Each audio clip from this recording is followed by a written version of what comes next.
So welcome back. जैसे कि मैंने आपको प्रीवियस वीडियो में बताया था कि मैं एक स्विंग ट्रेड्स के भी मैं दो स्विंग ट्रेड्स जो मैं अभी देख रहा हूँ, जो मैंने अपने टेलीग्राम ग्रुप में भी शेयर किया था, उसको मैं देखने वाला हूँ कि उसका एनालिसिस करके मैं आपके साथ शेयर करने वाला हूँ, ताकि आप भी उसका बेनिफिट ले सको। तो चलिए, अगर आपने मेरा निफ्टी और बैंक निफ्टी वाला वीडियो देखा नहीं अभी तक, तो पहले वो देख लीजिए, उसके बाद ये देख लेना। वो वीडियो को लाइक बोलने की ज़रूरत ही नहीं है, कर देना। और चलिए, ये वीडियो कहने से क्या शुरू करते हैं। तो पहला स्टॉक है, वो है अदानी पोर्ट्स। अदानी पोर्ट्स मैंने शेयर किया था ग्रुप में मंडे को। मंडे मतलब 11th को मैंने शेयर किया था। तब ये चल रहा था यहाँ पे, जस्ट उसने ब्रेकआउट दिया ही था 11 जब मैंने शेयर किया था उसको टेलीग्राम के ग्रुप में। तब जस्ट ये नेकलाइन है, उसको जस्ट उसने ब्रेक किया था। उसके बाद हमने तुरंत ट्रेड ले लिया था। तो अब इसके अंदर हम लोग क्या देख रहे हैं, सेम वही जो हम लोग बैंक निफ्टी में देख के आए। उसके पहले इन्फ्लेशन का डेटा आ चुका है यूएस का 9.1%। लास्ट मंथ में आया था 8.6%। एक्सपेक्टेड था 8.8%। कल पक्का गैप डाउन है, इंडियन मार्केट कल गैप डाउन है। अब ये देखना है गैप डाउन के बाद, क्योंकि कल एक्सपायरी है। सब लोग 16,000 पे बहुत नजर गड़ा के रखे हैं। तो अगर 16,000 के नीचे ओपन हुआ कल मार्केट, तो मार्केट एक बार तो 16,000 जाएगा ही जाएगा, क्योंकि वहां पे बहुत कुछ कॉल कॉल एंड पुट का कुछ ऑप्शन डेटा के अंदर बहुत कुछ दिख रहा है 16,000 के ऊपर। आज 16,000 के नीचे बंद हुआ है निफ्टी। कल अब कल गैप डाउन है, पक्का है, अब तो गैप डाउन ही होने वाला है। तो अगर समझो कल 16,850 के आसपास निफ्टी ओपन होता है, 15 मिनट राह देखना, 15 मिनट देखना कि मार्केट क्या कर रहा है। 16,000 तो जाना ही पड़ेगा उसको, क्योंकि वहां पे बहुत ऑप्शन चेन का बहुत कुछ खेल चल रहा है वहां पे। तो वहां पे तो उसको जाना ही पड़ेगा। चलिए, अब आते हैं डायरेक्टली अदानी पोर्ट्स के एनालिसिस के ऊपर। वही सेम एनालिसिस जो हमने बैंक निफ्टी में किया था। बुलिश डबल बॉटम का एनालिसिस है, जैसे कि मैंने उधर भी आपको बताया था। बुलिश डबल बॉटम में ऊपर से आता है, नेकलाइन पे टच होता है, वापस नीचे आता है, डबल बॉटम बनाता है, फिर नेकलाइन को टच करके उसको ब्रेक करके आगे निकल जाता है। ये आया ऊपर से नीचे, नेकलाइन को टच, नेकलाइन से वापस नीचे डबल बॉटम बनाया, डबल बॉटम बनाने के बाद नेकलाइन ब्रेक, नेकलाइन ब्रेक के बाद डब्ल्यू पैटर्न का टॉप ब्रेक। दोनों ब्रेक हो गए। अब आज का दिन में क्या हुआ है, जो डब्ल्यू पैटर्न का टॉप था, वो उसको उसने एक बार रिटेस्ट कर लिया है। अब कल ये चीज तो फिक्स है कि अपना गैप डाउन होगा। सब गैप डाउन होगा तो अदानी पोर्ट्स भी गैप डाउन होगा। निफ्टी का स्टॉक है, अदानी पोर्ट गैप डाउन हुआ मतलब एक वीक तो जाएगी नीचे। एटलीस्ट नेकलाइन तक तो मैं एक्सपेक्ट कर रहा हूँ कि वीक तो चली जाए। चलो वहां पे बंद ना हो, लेकिन वीक तो एक उधर जाना चाहिए। निफ्टी अगर कल आपको बुलिश सेंटीमेंट दे दे ओपन होने के 15 मिनट के बाद, तो अदानी पोर्ट्स वाले स्टॉक को एक्यूमुलेट करना मत भूलना। बुलिश डबल बॉटम पैटर्न है, यूएस की वजह से कल गैप डाउन होने वाला है।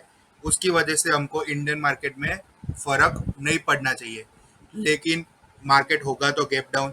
गैप डाउन होने के बाद इसका फायदा जरूर लेना। अब अब समझो कि आपने बाइंग किया कुछ 712 से लेके 720 के बीच में, यहाँ तक तो कल आ ही जाएगा। तो इसके बीच में अगर आपको बाइंग करने का मौका मिले, तो उसको छोड़ना मत, बाइंग कर लेना। स्टॉप लॉस नेकलाइन के नीचे डेली क्लोज पे रखना। नेकलाइन है 699.15, जैसे कि यहाँ पे देख रहे हो 699.15 वो नेकलाइन है।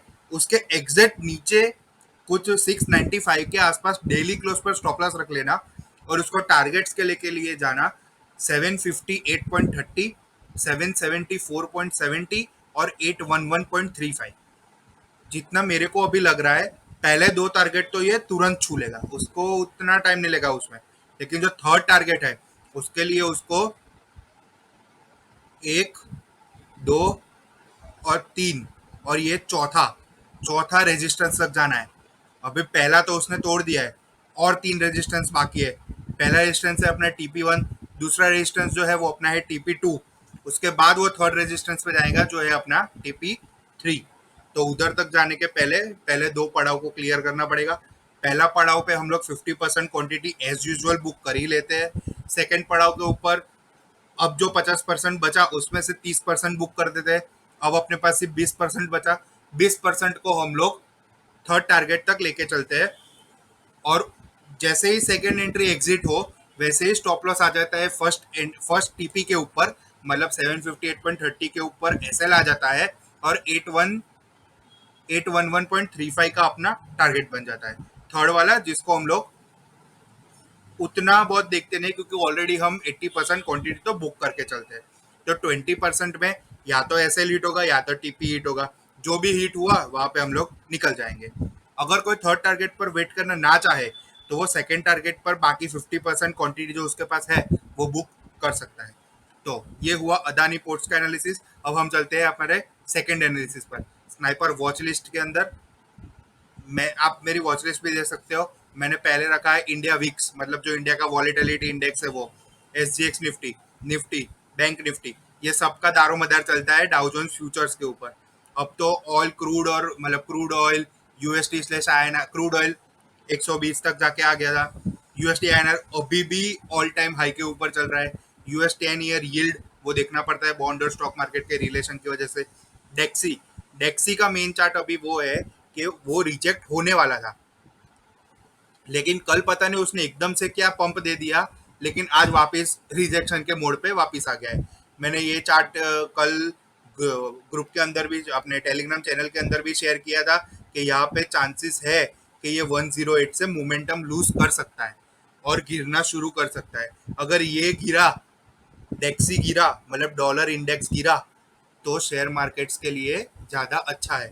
भले वो इंडियन हो, यूएस हो, हांगकांग हो, जापान हो, जर्मनी हो, कोई भी मार्केट हो, सबके लिए डेक्सी गिरना ही फेवरेबल है। दूसरा है कि अभी यूरो और यूएस डॉलर्स भी पैरिटी पे आ गए, मतलब 1 euro is equals to 1 dollar हो गए। पहले ऐसा नहीं था, पहले बहुत डिफरेंस था दोनों के बीच में, लेकिन अब वो भी पैरिटी पे आ गए। तो अब यूके कुछ ना कुछ तो करेगा जिससे उनका यूरो वापस से जो लेवल पे था वो लेवल पे लेके आ जाए। उसके लिए कुछ ना कुछ इंटरवेंशन करेंगे यूरोप की सेंट्रल बैंक्स। सो अब हम चलते हैं हमारे दूसरे स्विंग ट्रेड स्टॉक के ऊपर। ये हमारी ओपन पोजीशन है जो हम लोग अभी लेके चल रहे हैं। अदानी पोर्ट है, आरबीएल बैंक है, इंडस टावर है, डिक्सन टेक्नोलॉजीज है और रामको सीमेंट्स है। डिक्सन का मैंने आपको दिया था, हाँ मैंने आपको दिया था डिक्सन का। वो डिक्सन का भी मैंने सेम सेम मेथड से दिया था कि डब्ल्यू पैटर्न, डबल बॉटम, कल तो नीचे ही ओपन वाला, मतलब कल आपका सेकंड एंट्री भी आ जाएगा 3770 के आसपास शायद मैंने दिया है, तो वो आपका सेकंड एंट्री भी हिट हो जाएगा। सेकंड एंट्री हिट होने के बाद हम लोग टारगेट्स के लिए चलेंगे। टारगेट्स था 4356, 4697 एंड 5438। ये हमारा second swing trade stock, best swing trade stock नहीं है। चलते हैं डायरेक्टली हम लोग हमारे second best swing trade stock के ऊपर, जो मैंने ग्रुप के अंदर बताया था। Welcome to Indus Towers. So Indus Towers के अंदर डेली पे जाने के पहले मैं आपको छोटे टाइम फ्रेम में क्या हो रहा है वो बता दूं, और जो इसमें ब्रेकआउट आया है वो उसके बाद मैं आपको बताता हूँ। सो 15 मिनट के चार्ट है जैसे आपके सामने।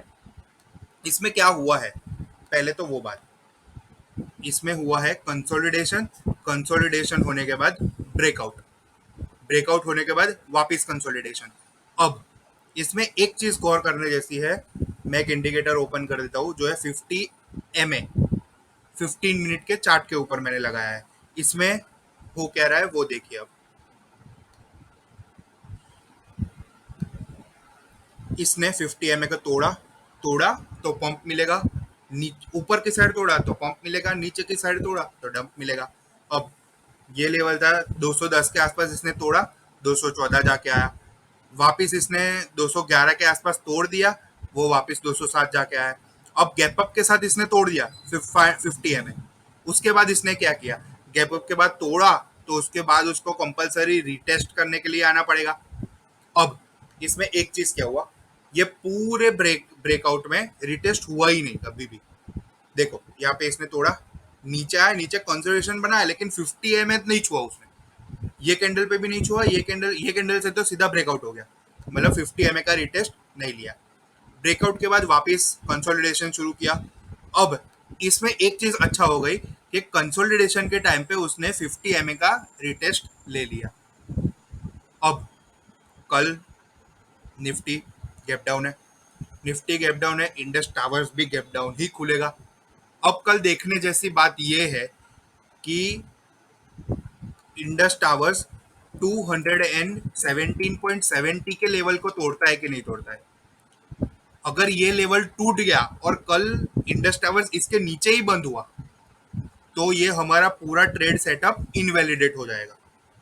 लेकिन अगर यहाँ पे सिर्फ एक वीक गई, वीक होने के बाद वापस 219.30 के ऊपर ही बंद हुआ तो हमारे लिए ये बेस्ट स्विंग ट्रेड स्टॉक बन जाएगा।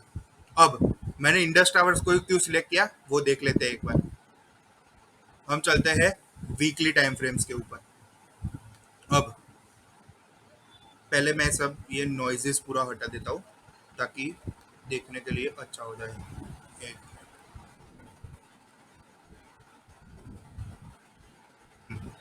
जैसे कि चार्ट पे हम लोग देख सकते हैं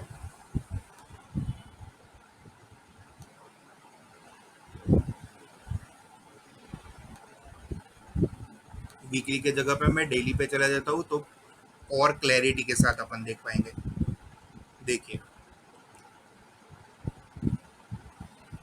ये लेवल 2 to 2.70 का लेवल है। ये लेवल हम लोग ने लास्ट टाइम ये लेवल पे कब आए थे, मार्च नहीं 24 फरवरी 2022 पे, मतलब नियरली 5 महीने। 5 महीने के बाद हम लोग वापस वो लेवल पे आ गए हैं जिसका हमारा ब्रेकआउट बन सकता है।